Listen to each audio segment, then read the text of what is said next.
Hello, everyone. This is your host, Tsitsi, Audrey, and welcome to You Can Rise Again. So today I am joined by an amazing woman.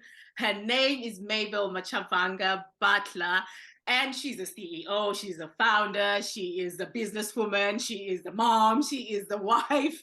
She is just a beautiful soul, and I'm so happy to have her today. Welcome, Mabel, to the show. Thank you so much for joining us today.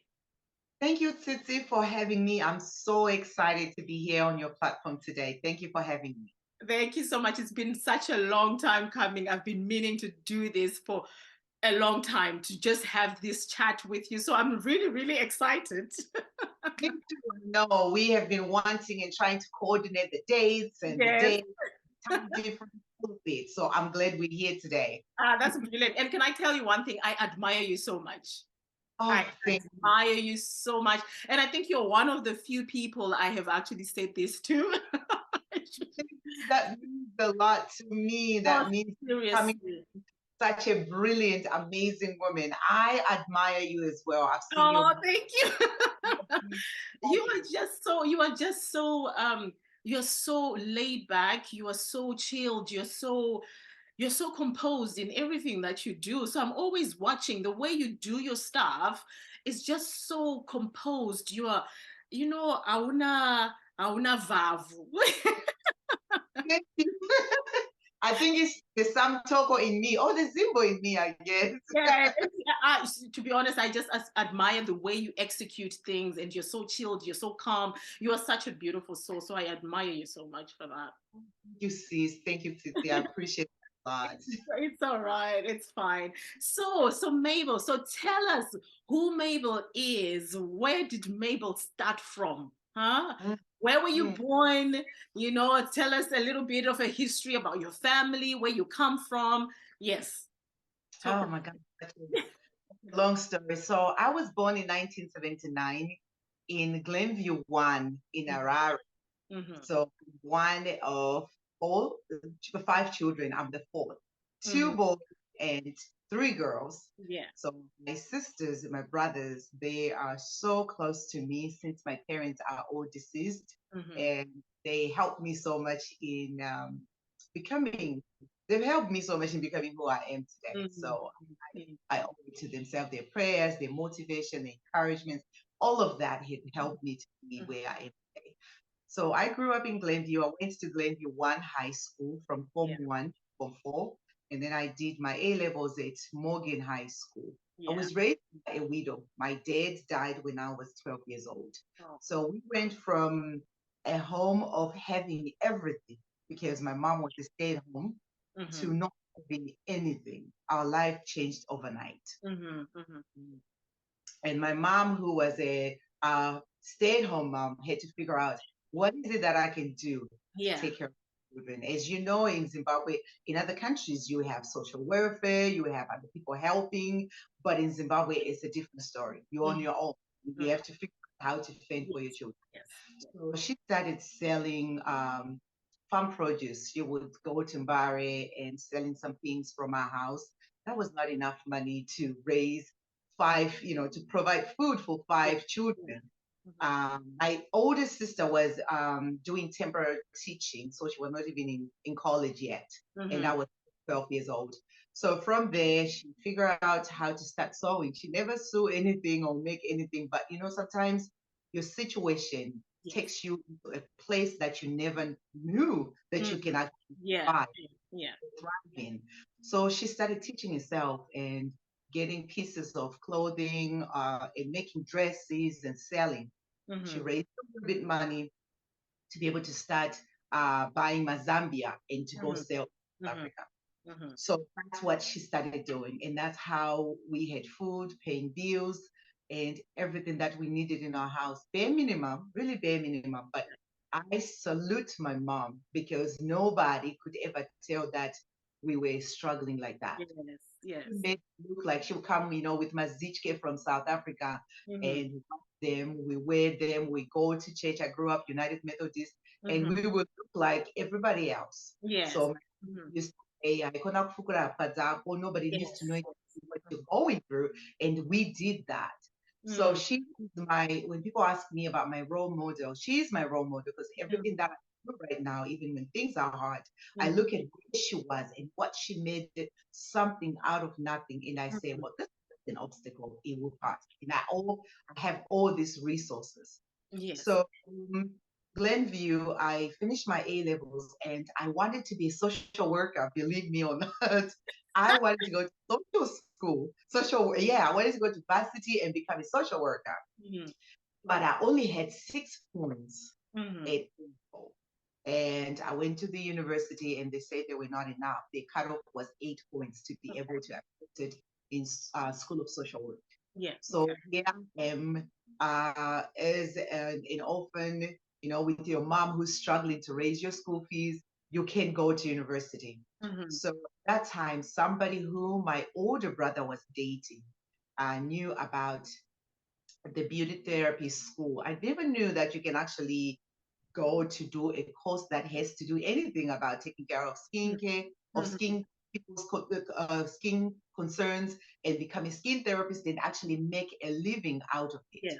So she was a daughter of an ambassador for, I forgot the country, and she was well-to-do. So she knew these things, and she said, "You know what? Your sister is cute. Why can't she go and do this course? I know this school that is in Highlands, and she would be amazing at this." And I had my own issues with skin. I've always had acne, and I'm one person who would mix up anything in my house. I would get mealy meal, eggs, whatever I can put my hands on to help my skin because I had no money to buy the proper, skincare. So anything that I would get on my hands, I would do it. And that's something that I actually liked. So when she said that, like God puts people on your path without actually knowing. They can come from nowhere. Went with her, with my brother. We went to the school. The school fees was so much more than what we could afford. But my brother was getting ready to go to the UK where he is now, and he said, "I think mom and I we can swing it. So let's let you register." I registered at school. I was the only girl that was getting on 2 combis coming from a high density suburb to come to this school. My focus, I knew the reason why I was there. Even if I had children that were coming and having their parents dropping them by the cars, white people coming in there, they're driving their own cars, and I had to keep combi from Glenview to town, from town to Highlands. I knew the reason why I was there, and that did not distract me at all. In fact, actually, to me, it was like I have one chance in this life, so I better do it. So that's exactly what I was going. Even Jirakomana was so far away from me at that point because I was more determined to just get out of the ghetto that I grew up in. And somebody from South Africa who was a company called Steiner that's based in the UK came for interviews. And we were about 20 of us, and they would interview everyone, and they only wanted 4 people that would end up getting a job on the cruise ship. Here I am with my colleagues at that school that went to A schools that have beautiful accent, and I'm coming from Glenview. My English is not even well. I'm terrified. But in my mind, I say, you have one chance. So you need to do this like this is the last combi of the day. If you miss this, that's it. So we sat down, everybody had the chance, and my chance came to sit outside with the interviewer. And it was just all smiles. I was excited just that I had that opportunity. Only, and she said to me, "You know what? You're so beautiful. They are going to like you." I hadn't even done the interview yet. Wow. They will like you at the cruise ship. And that put my mind to ease because I was terrified. Yeah. Right. It put my mind to ease. And I said, and I started talking about, why I wanted this job with my broken English, with my smiles. I just put my all into it and left. 3 weeks went by. We hadn't heard anything from her. And I'm beginning to say, wow, so maybe she didn't find anyone who was qualified. And that last day of the 3 weeks, our principal came in and she said, I have the names of people that are nominated to go work on the cruise ship, on the cruise ships, and these are the names. And I was one of the four. Wow. I remember crying, just like, Oh, I didn't know who cried, but tears were just running on my cheek. Say, God, you have been so faithful, and thank you for this opportunity. So I'm excited. I'm thinking, okay, this is my life is beginning. They send us papers to go to the embassy. The embassy, the U.S. embassy, then it was on in town somewhere way across the park. yeah, yeah. You know where it was. Yeah, So yeah, I remember. Yeah. went with all paperwork that was sent from Steiner from UK. It was two white girls and two black girls.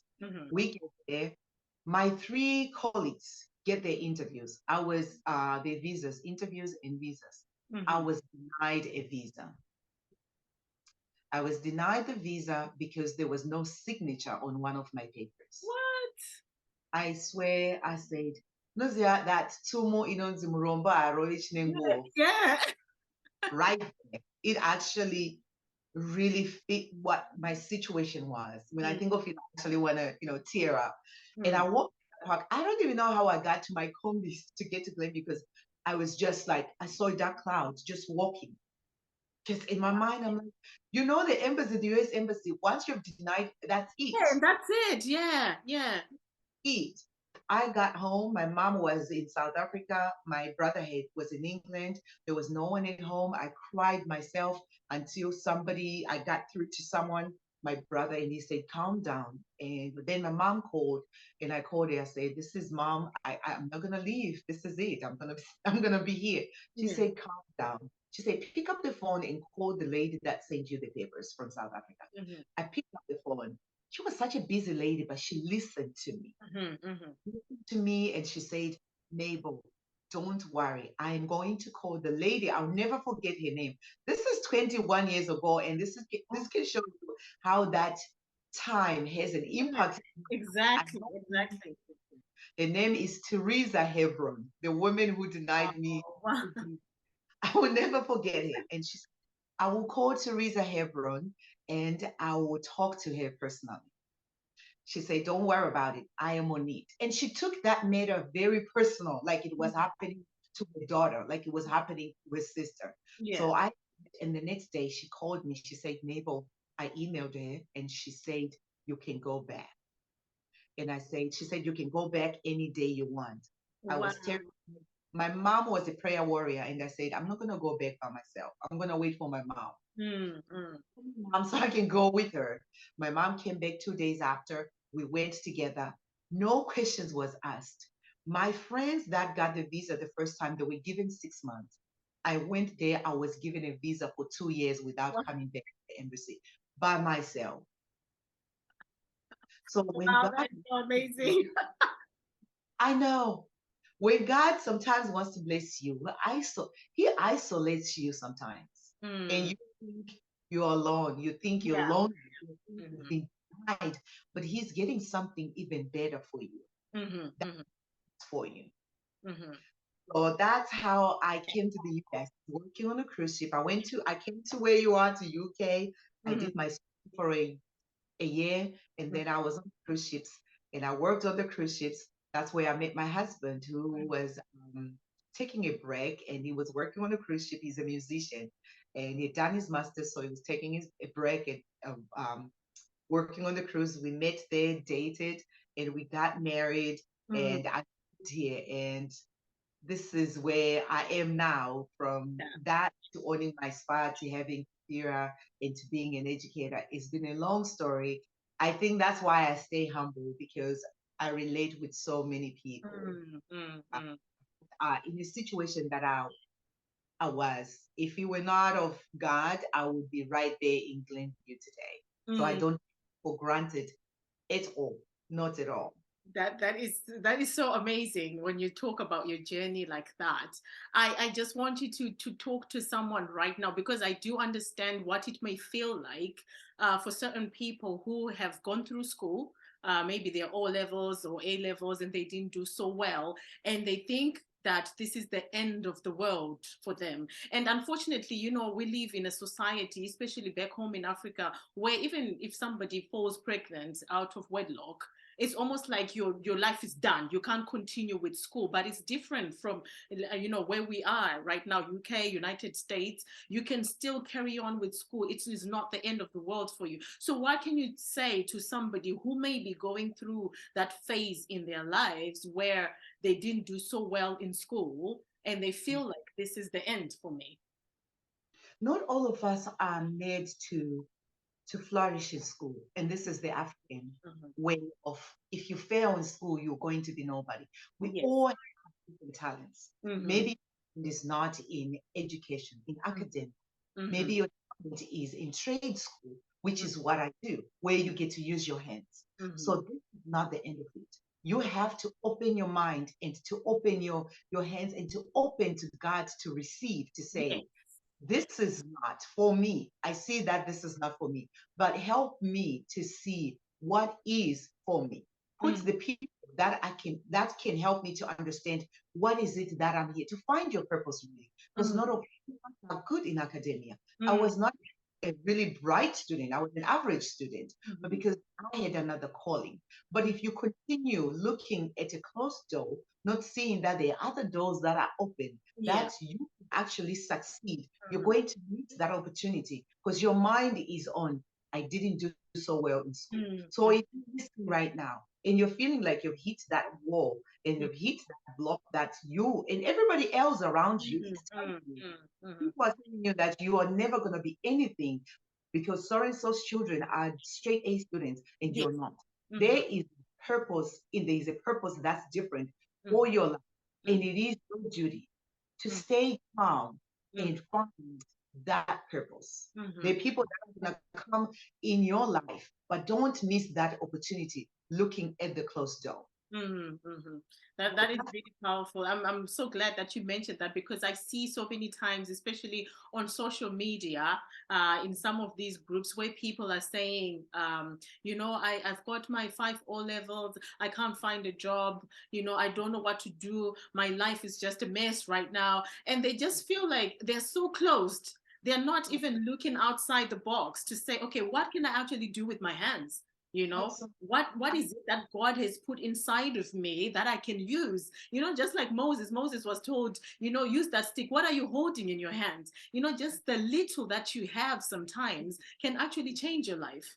Absolutely. And that's the fear. We're so close-minded, and I don't blame you. It's our culture. It's how we grew up. That's what we've always known. But the world is right here in our back door because of social media, because of things that we can reach without actually being in that country physically. You can actually see what's going on in the UK, in Africa, in the US without being in that country. So use those resources to find out and connect with other people. You never know. Your saving grace is right there on the social media. But if you're busy following the lives of others and just one person who's doing a live, another person, and you're not connecting, because being on a live is not connecting with other people. Exactly. It's a beautiful thing, but you have to know how to use it. I do business on social media. A lot of my business comes from social media because be right there. You can reach so many people, but you have to know how to use it. Is it working for you? So you can make so many great connections on there. You can make, and by joining groups that are actually helping you, uplifting you, that are positive, that brings something to you. That's not the end of it. Until God says it's over, it's not over. That's how I deal with my life. When things are working well in my business, or I've denied, if I'm dealing with a school that I want to put Tapira products in and they say no, to me, it's just, okay, no for now. But it's not like I'm not going to do it again. I'm doing with another place. I say it's not over until God says it's over. As long as I'm breathing, I'm still going to keep on trying. So you have to have that kind of drive. You have, even if you feel like you're drowning, but that kind of mindset uplifts you when people are feeling like, I don't know how she does it with what she is going through. She should be really suffering from high blood pressure. She should not be talking. Life should be very difficult, but I see her being happy. I see her being out there with other people. How does she do it? Because your mindset, it's really about, I am here today. It's a growth mindset. I am here today. but it doesn't mean this is where I'm going to end. My life is not going to end right here. This is my situation right now, but just right now. But my tomorrow is still determined with what I can do today. So I still have time to change the narrative of my story. And with God by your side, or whatever that you believe in, you can do it. I want you to talk to us more about this point that you have raised about, you know, how you deal with rejections, how you deal with no's, because we do have people who cannot handle those no's. They cannot handle rejection. So what are the strategies that you use when you are told no? Yeah. How do you come out of that and continue pushing and continue pressing on? And how can you advise some of these young ladies that we have, or young men that we have, that, you know, maybe their lives, most of their lives has been filled with no's and a lot of rejection, and they just feel like, you know, when am I going to get my yes? Yeah. It is very discouraging. I want to point that it's very discouraging. It is very disappointing when you get that no. Probably worked so hard and Yeah. you think this is it, and it's your time, and everyone around you is getting yes, yes, yes, yes, except you. I say, to me, you quitting does not change anything at all. It's not going to make it faster. So to me, this is how I look at it. If I stop right now, let's say business is not going well that month, but if I stop right now, it's not going to help me at all. Exactly. Nothing will change. So I will change. I will go back on the drawing table and see what is it that I could have done better. I am matured enough that I don't look at other people as the problem why I didn't get this job. I look at me, because looking at me is something that I can actually control. Yeah. I cannot control people who said no to me, right? I cannot control them. Yeah. But I can control on my next approach. I look back. What is it that I could have done better? How I presented myself? How could I package my product? How could I have taught this class better for them to continue calling me? How could I have, done things differently? Look at me, because I can change me. I can't change the company that I'm trying to deal with. Yes. And then I can go back with a different approach. So now that I know, I've looked at myself and I've taken all of it, that it's my fault. Just like, there was a thing, I'll give you an example. At my spa, there were things that were not working well for me with my employees. They were getting away with so much. And I ended up letting go somebody. But then look at it and I said, I can't believe they did this. But then I quickly said, no, it's not their fault. It is my fault. Yeah. Because I let it happen. When the business is not working well, it's the management's fault. It's not the employee's fault at all. The one who owns it, the one who's the manager, the owner, is your fault. So when you get to the point where you look at yourself and say, what can I change? How can I do myself to be a better manager, to be a better owner, so that this won't happen? Now you're putting systems in place, right? Yes. So for anyone who's out there, things are not working well. Before you start looking at, they didn't want me, they hired so I was perfect for the job. Look at what you could have done better. Because there's always a thing that you can better yourself. There's always a way to better yourself in anything. It can be working, it can be the way you bathe, it can be anything that you're doing. You can always be better. Because when you start bettering yourself, you start growing. Yes. So I want people to have that mentality of saying, okay, I thought I had my all together, but apparently I didn't. What is it to better myself? Spiritually, can I get close to God for Him to help me, so that I know maybe this is not my purpose. Yes. What can I work on myself? Was my presentation not good? Was I not even presentable? Like the way you walk in and present yourself, the way you dress yourself, everything. When you're going for an interview, people are looking at all of that. Yeah. Even looking at your social media. When I'm hiring, I'm looking at people's social media. What are they doing on social media? Exactly. So you start tightening all those loose ends to say, I want to repackage myself You repackage yourself, you come out there, your new thing. It's the same product, but an improved product, right? You are a product. You are an improved product, and then you go back for it. You can even go back to the same place. Look at it like idols or America. What is it? America can whatever that they've got so many in this world. People, yeah. this is my third time. I'm coming back for the third time. Yeah. They've something, they took what they were told, like, you know, your pitch is too high or you were singing too loud, and they take all that constructive criticism, use it and repackage themselves and come back. And most of the time they win. So instead of downing yourself and say, I'm no good, look at this. Probably it was not the right time. Probably it was not the right company.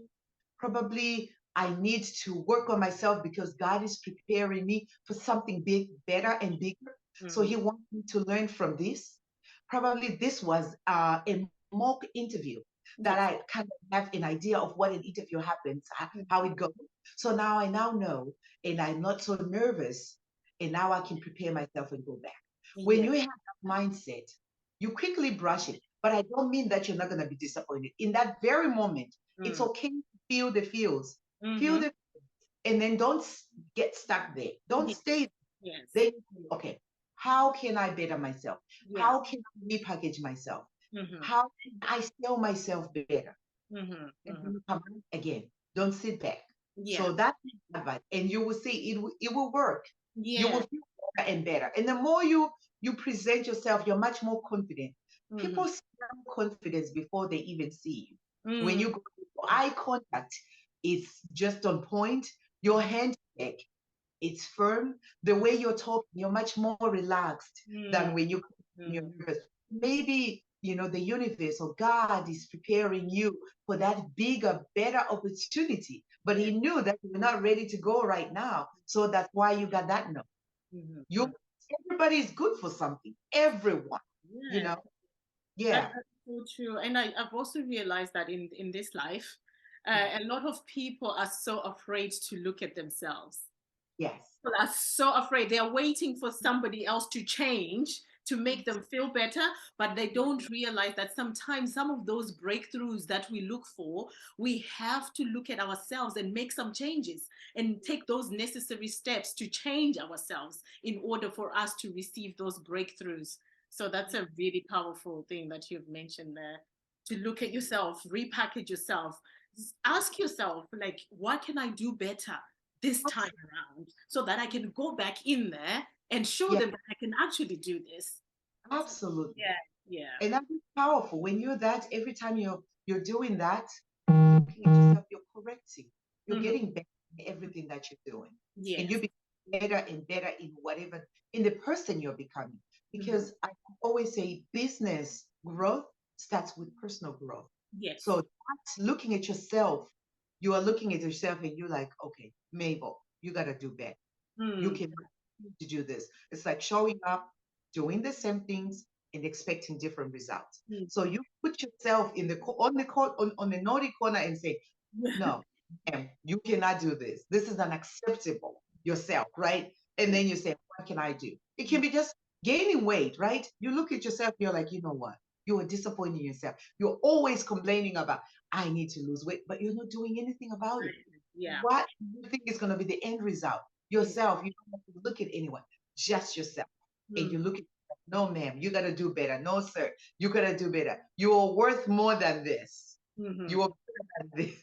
That is so true. That is so true. Thank you so much for pointing that out. I'm sure that is going to help somebody out there. A lot of people want to go out and start a business, you know, do things on their own, but they need to know these little things that you have to be comfortable to look at yourself, to go in the mirror and look at yourself and say, what can you change today? What did you do yesterday? What can you change today? So until you are able to look at yourself, sit yourself down, like you said, in the naughty corner and say, look, you need to change some things here.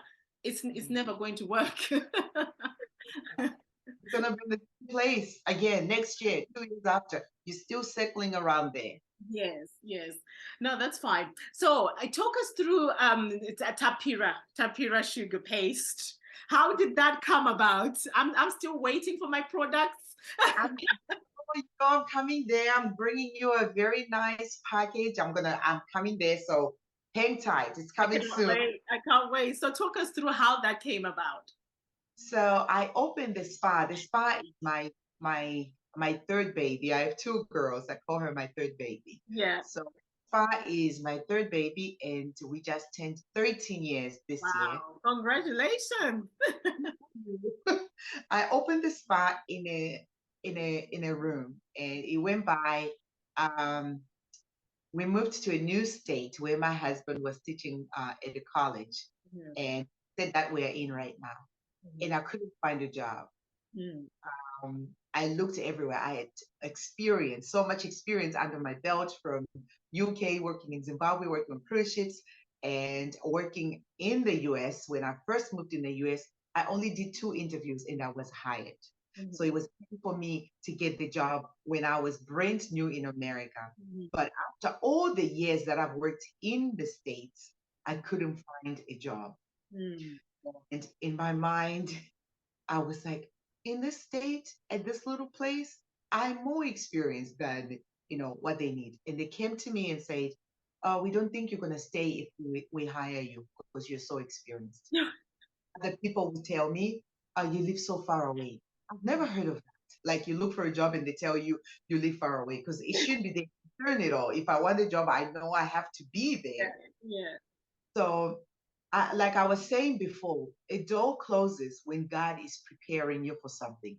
I Mm. was working here for so long and never in my mind ever anything crossed about opening a business. Mm. Mm. Terrified. I'm thinking, I'm an immigrant, I'm a foreigner, I've got an accent. I don't think I can get customers, Mhm. right? This was going on in my mind. So I was okay working for other stars. And now I couldn't find a job. And we have 2 children and my husband. So that happened, and I couldn't just sit at home. So I started marketing myself. I converted one of my rooms in my house as a spa room, Mhm. and I was a stay-at-home mom. My kids were 2 and 3 and 18 months. Mhm. And I opened that room and I started marketing on Craigslist, which is like Gumtree for you. And I would put my services there that I do sugaring, I do skincare, and I started seeing people coming. And I would take my children during the day to a place called Chick-fil-A. It's like a McDonald's here. I would go make my kids play and tire them out Mhm. back home, hoping that they will sleep for 2 hours that I had services. So it's all about using what you have, right? This is what I had. Mhm. I had the clients coming, my kids will sleep throughout the whole time. And Mhm. I do my services. Husband will come home and I'll say, I've raised $200 today. And I Wow. was, and I continued doing it until I grew from the house. I was like, I can't have everybody knowing where I live. And I Yeah. have no. So I rented a little room. My table could not even fit, like my massage table could not even fit in the room straight. It was so tiny that I had to like put it in an angle for it to Yeah. fit. Mhm. I was working there 2 days a week because I Mhm. couldn't afford to pay rent for the whole week. So I would go and see clients and it started booming. Mhm. But I'm telling this story to say when God is trying to improve you or to get you on another place, Mhm. sometimes you actually don't see it yourself, Mhm. Mhm. but you will close everything for you so that you have no any other option other than finding this little crack of a door that's open. It's not a wide door open, it's Mhm. just a little bit for you to maneuver and get yourself in and Yeah. figure things out. Yeah. But I had to not have a job for me to start saying, maybe I can do that. If Yeah. I was comfortable stepping out of your comfort zone, if I was comfortable, I would have not thought of it. I wouldn't be here today. So Mhm. from there, confidence starts coming because now you say, oh, actually, clients love me. Yeah. Actually, I have money working for myself. You're starting, doing so much better. I got in a bigger room. From a bigger room, I took a leap of faith. I said, I think it's time to hire people. I need a big space where I have multiple rooms. Yeah. I went in that room by myself. This is the thing I always tell people. I say, when you want growth, Mm-hmm. you have to be in a place where you allow God to multiply you. Yes. If I got nervous and stayed in that one room, I could still be a one-man show. But I stepped out on faith, out of my comfort zone. I was terrified to rent a big place and I was still by myself. Yeah. That means more overheads, right? More rent. I have these rooms that no one is in it. But I say, you have to step on faith and get out of your comfort zone and get in a place where God can give you the growth. If you're in a place where you're not allowing God to give you the growth, it's not going to happen. Yes. I went in there and I hired my first employee and I hired another person, and boom, it was a spa where I didn't have from working 7 days in the spa. I only go there for 2 days. Wow. And it's really growth. So that now, when you're there now, you start feeling like, oh, actually, I'm an entrepreneur. You're realizing things as you go. So what I'm saying this is you don't figure it all out. Yeah. When you're saying you're sitting right at home right now and you're saying, I want to have a business, you don't figure it all out at one time. Each step you're taking, right? It is getting you closer to figure things one thing at a time. I haven't figured it all out even now. But each and every time you're getting better and better and better, and you're figuring things out and you're getting comfortable and you're taking more risks and you're okay with taking risks because I've done it and it worked and you're much stronger. It's like exercising. You're lifting weight. You start with 2 pounds, you're like 5 pounds, 10 pounds. You're getting stronger. Yeah. Yeah. But we fail to see that one step of you saying, I'm going for it, is the most important step that you can ever do for yourself. Yes. It can be becoming single, living a traumatizing marriage. Yeah. That one step of saying, enough is enough. I need to step out and do this for myself. That one step, it's the beginning of your growth and getting stronger in what you're trying to achieve. That one step of saying, I'm going back to school. I need to better myself. I've had this bachelor's for a long time, and I've always wanted to be a doctor, but I'm going back to school. That one step of signing yourself and being in the class for the very first day. That's the beginning of that step because you gain strength and confidence in doing it. Yes. So after that, I was buying sugar from Canada, while How to Pure can buy. And our main service was sugaring. And I was buying from this lady, owns a beautiful company. And I got to talk to her. And I said, in my mind, it never crossed my mind that you can actually make the sugar because I was in the way of being a consumer. There's a way of manufacture. Now I look at it as a manufacturer because when I go even in a restaurant, I'm sitting in there and I'm counting people that are in a restaurant and I'm saying our ticket is $100 with 50 people in here. How much money did they make? I'm not looking at me. I'm all about how much money are they generating. I'm not in that mindset, but you have to get in that mindset by growth. So I was in the consumer mindset, right, of buying products. Never thought they can be made. Never crossed my mind. Running my spa, buying products somewhere else, it was good. So when I talked to her and she said, oh, Mabel, thank you for supporting my business. I'm actually closing my spa. I know you own a spa. I said, really? I said, why? She goes, because my sugaring line is grown so much more that I need to focus on it. So I'm closing the spa. I said, so how do you make the spa? Now it sparked something in me, right? Yeah. And she said, oh yeah, I started by experimenting at home and doing this and that. And now that's how I grew. In my mind. It was like a seed that is being, put in my mind. I said, oh, you can actually make the sugar. This is a person with 2 legs and 2 hands just like me who started this. So I went home and I said over the weekend, I started researching, finding out what is it that I can do. Researching. It took me months and months and months. And I said, okay, let me try making this. And I tried it. It was a flop. And I said, well, again, it was a flop. Again and again, it was a flop. And I did it, I think, for about 5 months continuous, trying to figure this out. And by the 6th month, when I was trying it, it was wonderful. It was perfect. Yeah. And that day, if you can look here, I have a very scar. I burned myself. 3rd-degree burn. Wow. Almost lost my hand. I had to have what they call xenograft. If there are any nurses and doctors listening, Yeah. Yeah. xenograft to put a pig skin on my skin for it to start growing back because it was so deep. I burned my hand and I took off work for a little bit. But as soon as I healed, what did I do? I went Back. okay. And I made the bed was perfect. And that's the time it was absolutely perfect. And that's when Tapira was launched. Wow.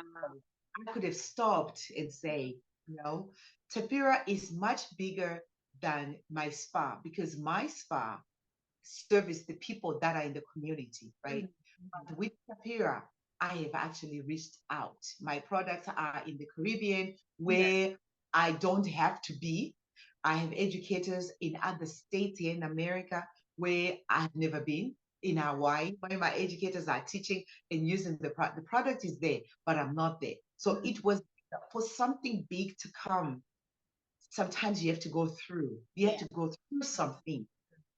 But that faith that says there is something that should come out of this. Sometimes you stop where you're about to get your blessing. Yes. The blessing is right there. It's right there. But then you're like, no, because there was a detour. And you're like, no, that's not meant for me. But if you stuck with it just a little bit, a tiny little bit longer, you were so much closer. Exactly. So much. Exactly. So the message is like, hang in there. Hang tight. Everybody's like, what is it? My husband was like, you're doing it again. He was surprised. And I said, yeah. But if I had stopped, Tapira would not be here today. That's true. That is so true. Yeah. That's where Tapira came about. And then from there, we added a skincare line. Tapira was the sugaring line. And I said, oh, well, I'm doing this. I'm going to add a skincare line to this. And here we are.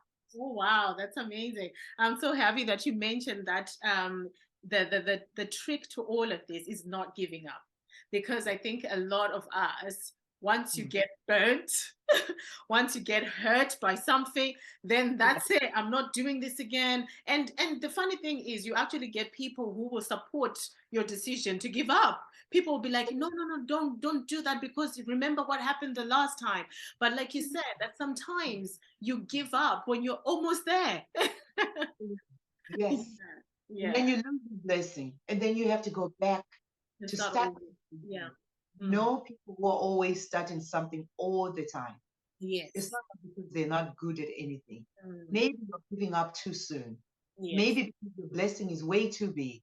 That every step that you're going, the universe is preparing you for that big thing. You have to go. It's building your character. Yes. Because being a person who has this PhD that you're trying to do, or an entrepreneur, you need a backbone. Maybe you're not there yet. So each and every step, look at it as it's getting you ready, getting you ready for that big blessing. When that happens, you're like, you know what? You look back and say, all of the things that I've gone through, this was building character. This was building where I am. I'm not easily shaken. When things don't work out, I'm not easily shaken. When clients complain and say, well, my service was, I'm not looking at myself and say, oh, probably I was not good. I know how to address it in a nice way. Everybody makes mistakes. What can we do? When can you come back? How can we improve? All of those things. And you're much more stable. So don't give up on yourself. Don't give up on yourself. If you give up on yourself, no one is going to actually believe you because you only have you. You are the supporter that you can have yourself. You know where you've been, you know what you've gone through to be where you are, to be where you're trying to be. So the dream was not, I like that saying that I say the dream was not a conference call. It was a direct call to you. So it is your dream. You don't have to ask other people. It's not their dream. They don't understand it the way you understand it. Even your children, even your spouse, even your friends, your siblings don't understand it the way you understand it because you feel it. You know, most of the time when you feel something tormenting you, you don't settle. Like when people I say, I think I need to start my business because when I go to work, I don't feel like I belong. Mhm. That is God speaking to you, really, or your universe speaking to you, saying, it's time. And listen to that inside voice. It is time. It is time to move. And everybody else is not hearing it except you. Yes. So you act on it because you were the one who was hearing this tiny little voice Yeah. behind you saying, you know, you got this. Go for it. Mhm. Doesn't look like the time, but this is the time. Amen. That's true. I totally agree to that. Anyway, my last question to you is balance. How do you balance being a wife, being a mom, and having all these businesses? It is tough. It is tough. And I'm a person who say something is gonna suffer. And I'm very truthful when I talk. Something is going to suffer. One day the husband does not get the full attention. Another day, the kids do not get your full attention. You get to do, what you have to do, the bare minimum, but they're not getting the mom that is a stay-at-home mom. Yes. So I'm not a person who say you can do. I don't sugarcoat. I'm telling, being an entrepreneur, something when you're putting 100% in this today, something is not getting 100% because you're 1%. So for those who say, well, you can do it, you can do it, but one thing is suffering at the expense of something being better. So what I've actually done, I have gotten help at the spa. I talked about I'm there 2 days. So when I'm there fully. I go from 9 and I leave at 6. So my client wants to see me. I see them in those 2 days. They want to see me more days, but I had to cut back and say, I'm still needed somewhere else, right? So I do that on Wednesdays and Fridays. I am at the spa. And then on Tuesdays and Thursdays, I am at Tapira. I have people that are working. The spa is open Monday, Tuesday through Saturday. And then we open one Sunday a month. So my employees are there. I can check in on the phone, but I don't have to be there. Then at Tapira, I am on there on Tuesdays and Thursdays. And Tapira is very flexible because I can even go with my family because it's a manufacturing warehouse. So we can have our time. Like summer now, I'm like, guys, we're gonna be to work. When I have to go to work, we're all going together. So and then Mondays I'm home. My Mondays, I like those Mondays, like when my kids go to school, I'm here home with my husband. So I get to be like our little date day, Yeah. doing whatever. And then on the weekends, Saturday and Sundays, my kids, when they're in school, then I get to do things with my kids. So sometimes Sunday will call me that I have to go to Tapira and I might take 2 hours or 3 hours. Being an entrepreneur, you're working. So things might need you that I'll say, okay, 3 hours, I have to go to Tapira. But I'll wake up early. I'm an early riser, which helps me. I'm up 4:30, 5 o'clock. I get to do my emails. I try to get ahead of time before people find me. I do my emails and make sure that is taken care of. And then I do my exercising and I start my day. When I get my day started early in the morning, I feel very accomplished. If I get started at 7 o'clock, it's going to be one of those days because I'm behind. Yeah. So that's how I balance. So there's no balance. I think to answer the question is how do you balance? There's no balance. I go, I put myself first, which is why my exercising, that helps me to stay sane. I need to work out. I need the energy I need to get away from other things. I do my reading, because it's all about working in the business and working at your business. So I'm the brain in the business. So I'm always looking at what is it that we can improve. So that is needed. On the days that I work at Tapira, I'm also doing this reading because it's a manufacturing. So I put it in there. And I have time to talk to my friends. It's therapy. That therapy is needed. I don't have many friends because I'm busy. I have one good friend in Canada and we are on the phone. So I can be driving to work and I'm talking to her. I talk to my siblings all the time. I'm checking in. So that therapy of talking to people and getting my mind off from work, that I'm not only about work mode, it is good for me. So one thing people don't understand, I'm so funny. I like just being a jokey, silly person. So I like those things. Listening to music. I like my Zimbabwean music. Who doesn't like their music? So I will be singing or dancing in the kitchen, but that's how I keep myself balanced. But sometimes it can be overwhelming. Yeah. And if I'm working on a bigger project, I'm trying to do something big, I will know like, okay, this month is going to be hard. That means I'm not traveling a lot. I'm put. So it's all about planning ahead. So, this month is going to be busy and I know that I cannot go out a lot. I'm focusing on this. And when that thing is done, then I feel like, okay, I give myself a little break and I can get out to do what I need to do and then come back to it. I can do like a girls trip, things like that. So I guess that's how I balance, but there's no balance. It depends on what's needed from me. Yeah, I think from what you have said, you are actually trying your best to balance things out. And Yes. I think as long as it works for you, then that's a good enough balance. And I like the fact that you mentioned that you have to look after yourself first, because if you are not okay, everything else falls apart. Their house, their husband, the work people, everybody's gonna feel it. Exactly. Exactly. Exactly. No, thank you so much, Mabel, for this has been um one of my best interviews, simply because I was picking up a lot of things for myself as well. Like, oh, I need to look at that. I need to do that. So it was also a learning curve for me as well, what everything that you have said. So this is why I'm saying it's one of my best, because it has actually taught me a few things. So I'm really, really, really happy about that. And thank you so much for giving us your time, spending time with us. Thank you. It's part of therapy. I so wanted to be here. So thank you so much for having me. I appreciate you and everything that you're doing. Thank you so much. And I am waiting for you to come to the United Kingdom. I cannot wait to start using my products. I've got questions that I need to ask about skin, because as you grow older, your skin changes, and you have to change your whole routine and stuff like that. So Yes, absolutely. And I can give one tip to anybody who's listening, one quick skincare tip. Summertime, wear your sunscreen. Skin do age. So we do definitely, the aging process comes from sunscreen. So wear your sunscreen, don't go to bed with makeup. And men as well, they tend not to moisturize their skin.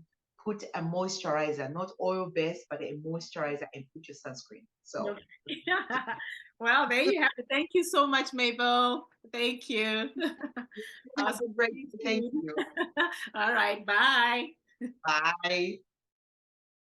Well, that's all we've got for today. If you enjoyed today's episode, just hit the subscribe button and the notification bell for future content and future episodes. And you can also catch us on Facebook or Instagram at You Can Rise Again. Thank you so much for watching. And remember, you can rise again. Until the next time, bye.